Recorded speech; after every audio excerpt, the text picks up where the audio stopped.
9 жил ялагдаагүй 5 даварга хамгаалсан эзэрхийг орох. Ганцхан ялалтын дараа Андерсон Силваг 16 дараалсан ялалтаа зэрэгцэж бүх цаг үе ингэж яригдах гэж байсан Камара Усман ялалтаа хад ганцхан өнөд үлдээд байсан юм. Гэвч нэг өшөлт бүх зүйлийг өөрчилсөн.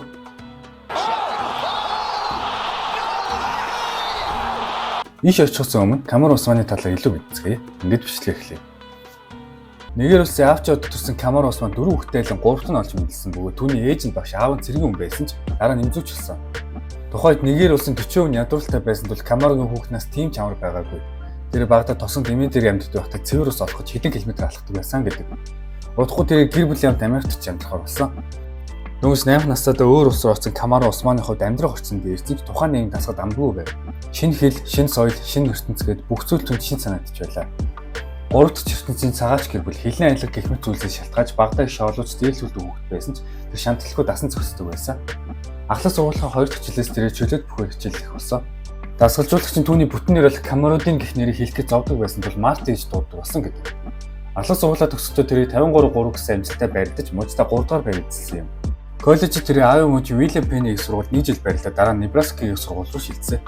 Шилжсэн салтгаан гэвэл тэрийг NAIA холбооны тэмцээнд оролцож байхдаа тасан шуурнаас олж тэмцээнд оролцож чадаагүй. Гэвч баг нь гişүүд болон дасгалжуулагчийн Камаруг орхиод тэмцээнд төрүү зарсан түүний бүхэндүүлсэн тул явахд хүргэжээ.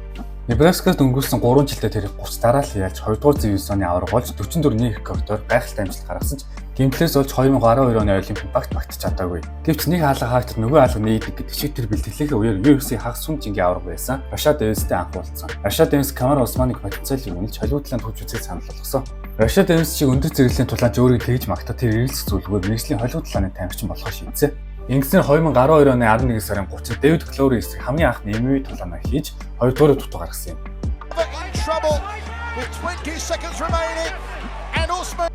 Хоёр тулаандаа Хосе Кесерстэй тулцсан. Хосе Кесерс нь Камара Усмантай тултахаас өмнө 3 тулаанд дараалаад алигдаад байсан болохоор Усман болон түүний эргэн тойрныхан ч Усманыг ялна гэдэгт итгэж байлаа. Гэвч тэтгэхээ итгэлтэй байсан юм. Энэ тулаанд Усман ердөө эхний үед болтер ялагдсан юм. Тэр MMA-д анх удаа ялагдах мэдрэмж авсан түнд маш үн санагдсан. Яг бүх зүйлээ алдаж байгаа юм шиг мэдвч өссөн гэдэг. Энэ мөчөөс хойш тэр дахиж ийм мэдрэмж авахгүй гэж өөртөө амласан. Амлалтандаа хүрч дарын төрийн тулаантаа дарааж ялтаа бүгдийн пикийн өөрөд дуусгасан юм. Нэгсээр UFC-д Ultimate Fighter шоуны season 20-т оролцож бүр финал шалгаж Педро Хасаны гурвалжин болтоор ялж шоуны аварга болсон.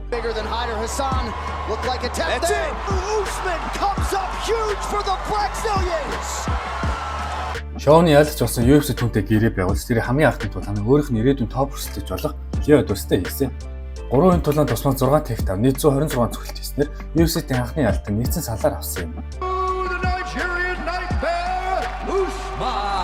Өрсөлдөө 3 тулаанд дараалаад ялсан ч бүгдийн шүүгчийн шийдвэрээр ялсан болохоор фэнүүд удахтаанд дуудаж хэлсэн юм а.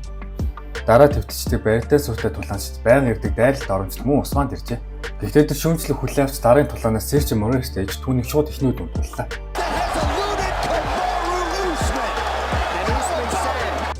Дараа нэмэлт Мики ялсныхан дараа тэр UFC-ийн том нэрнүүдэд тулдаж ивент толгойлж эхэлдэг болсон. Эхний хүн Дэми Мая байлаа. Тулаан бүтэн явж Усман Маяг бүх талаар илүү гэсэн юм. Нэгдсэн салаар ялахдаа нэг нокдаун амжилттай болгож илүү олон зогсноос гадна Дэми Маягийн 15 тэхдаун орлогыг бүгдийг амжилттай хамгаалж чадсан юм. Дараагийн тулааны хөнгөн жингийн аварга болж ирсэн Рафаэл дос Санчес эсрэг хийсэн. Энэ тулаан тэрээр өмнөх тулаан тулцснаас илүү эзрэг байсан юм. Өрсөлдөгчдөө 2 дахин илүү оновчтой цохилтөвч 12 тэхдаун амжилттай болгож шүүгчээс 48-47, 49-40-тай бүр 50-43 гэсэн үнэлэхгүй ялалт авсан. Тулааны дараах ярилцлагаа тэр аврагын төлөө үзэх хүсэлтэй байгаагаа илэрхийлсэн. Not only can I go 5 rounds but I can dominate and I'm next in line for that welterweight strap. Камара Усман дос Санчесийг ялж хагас дуунжингийн чансааны 2-т бичиж чиглэснээс гадна тэр төгс MMA тамирчин болсон байлаа. Нуруу, биеха 76-ын чаалд чөлөөт бүх сүртэй өрсөлдөгчийн нокаутанд оруулах чанга гартаагаас гадна жүжигцүүгийн хар бүстэйгээд. Гэтэ хичнээн сайн байгаа тэр аврагын бүсийг авч чадахгүй гэдэг асуулт гарч ирсэн юм. Яг л түүний өрсөлдөгч бол хагас дуунжингийн авраг Тайрон Вудли бүсийг 3 удаа амжилттай хамгаалсан доминант авраг байсан юм. Гэвч аль хэдийн Камара Усманы нэр үе эхэлжээ. 2019 оны 3 сарын 3 UFC 235-ын дэд оргил тулаанд Камара Усман Вудли бүх талаар илүүрсэн. Хэвтгээс босоогоос ханнаас гэ Камара Усман Тайрон Вудлид ямарч боломж олгоогүй. Тулааны дөрж 2 тэхдаун амжилттай болгосон ч тэр 17 минутын контрол таймтай нийт 141 зогсон статистиктай байсан тул 3 шүгчээс 50-45, 50-44 гэсэн нэгдсэн салаар ялалт байгуул шинэ авраг болсон юм.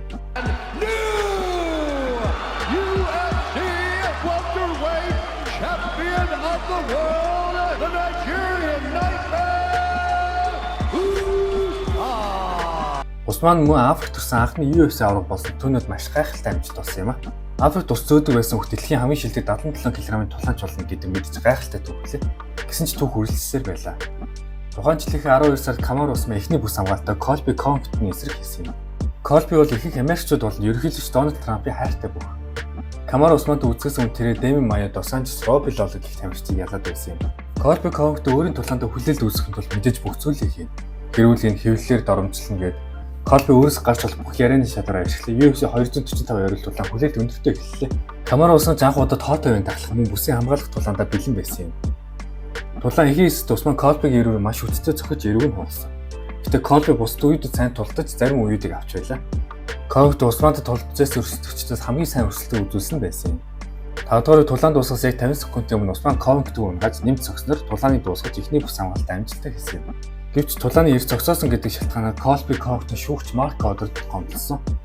Тэр өөрийгөө ялж байгаадаа итгэж байсан ба хэрвээ тулааныг үргэлжлүүлсэн бол тэр өөрийгөө шүүгчийн шийдвэрийг ялах байсан гэж боддог байжээ. Гэвч үр дүн гарсан гайхалтай тулаан болсон. Усман ялсан. Усманы дараагийн өрсөлдөгч нь алдарт Хорхой Масвидал. Масвидал аврагын төлөө үзэхээс өмнө Даррен Тиллийг дуусгасан. Дараа бидний хамгийн сайн мэдих Бен Аскреныг 5 секундын нокаутанд оруулж үзэж бидрийг шоконд оруулсан. Дараа Нед Диасыг ялсан. Гэд өөрийн нэр хүнд супер од хэмжээнд очиж UFC 4 тоглоомын нүүр царай болоод байлаа. Гэвч Усманы эсрэг тэр юу ч чадлагүй ялгцсан. Камар Усман урдын адил дахин нэг эзрэх байж 49-45, 50-45, 50-45 гэсэн нэгдсэн салаар ялсан. Дараа нь UFC 258-д Гилберт Бурнс эсрэг тулдаж 3 дугаар TKO-оор дуусгасан.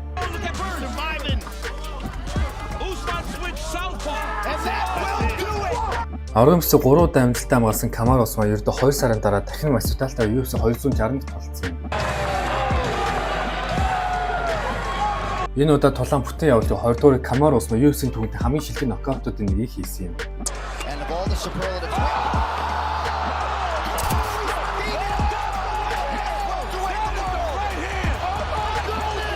Гайхалтай баруун гарын цогцол Масвидалыг шууд унтуулсан. Харин дараагийн өрсөлдөгч нь UFC 268 Madison Square Garden-д дахин Колби Конгтон байсан.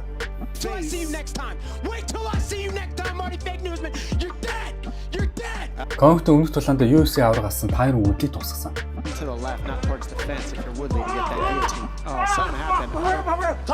Ерөнхийлөгч Дональд Трамп хүртэл уцаар залгаж баяр хүрсэн Колби Конгтны хиймс үлдэх сэрээд байсан. The POTUS is calling me. Mr. President. Okay, thank you. Yeah, this is Colby Covington. Энэ удаа тулаан бүтэн явсан. 5 үеийн тулаанд 2 тулаанч нэгнийг олсон цогцолттой контрол таймыг бүгд ойролцоо байсан ч Усманы хүнд хар Конгтыг 2 удаа оносноор эзэн саналаар ялж UFC-д 15 дараалж яллаа.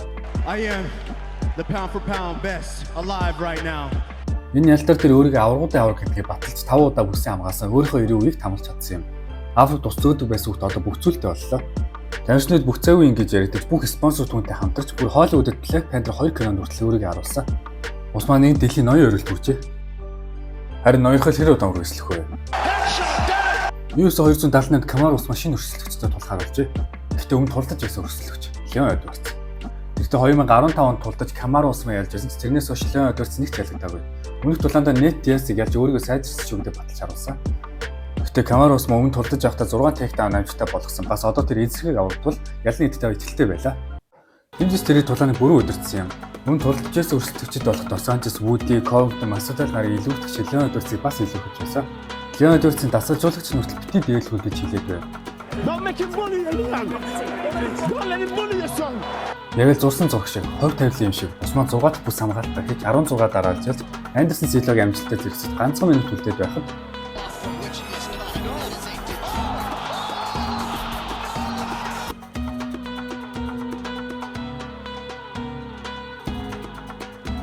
нэг дайралт, нэг өчлөлт шууд унтулсан. UFC-ийн түүхэнд хамгийн клач мөчийг Леон Эдвардс төлөвлөсөн юм.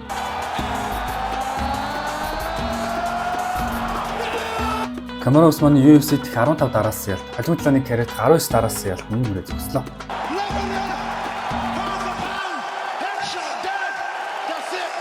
Гэхдээ хоёр тулаанч хоорондоо UFC 286 дахин тултахаар болсон. Энэ тулаанд тусгай 4 тейкдаун амжилттай болгон толгоор олон цогсон ч Леон Эдвардс сүүл болон биерүүд отлсон тул санаачлал илүү байсан. Шүүгчнэр Эдвардс ялт гэвч Усманы 90 албан ёсоор дууссан юм. I'm not done. I'll see him again. Гэвч Усманы дараагийн тулаан Эдвардстэй хийсэн тулаанаас чанартай байлаа.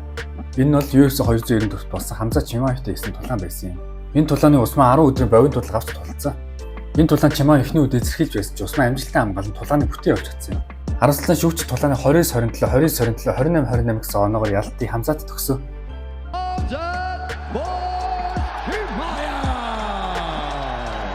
Энэ нэлэгдэл Усманы карьерийг маш хүнд байдалд оруулж, энэс цааш дахиж тулаан хийхгүй оронд подкастер болсон юм. I'm Henry Cejudo, aka Triple C, And I'm the Nigerian Nightmare, Kamaru Usman. to the first inaugural episode of Pound for Pound.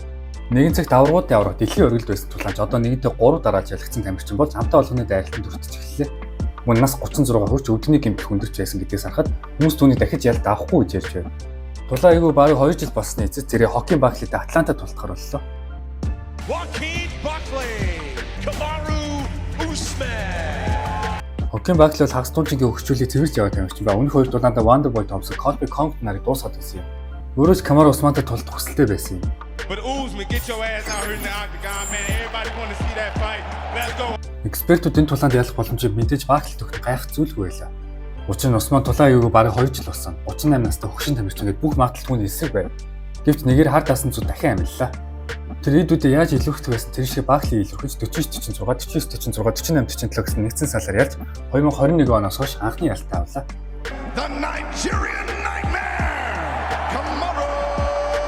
Тулааны дараах ярилцлаас тэнний сэтгэл ямар хөдөлсөнийг харж болно.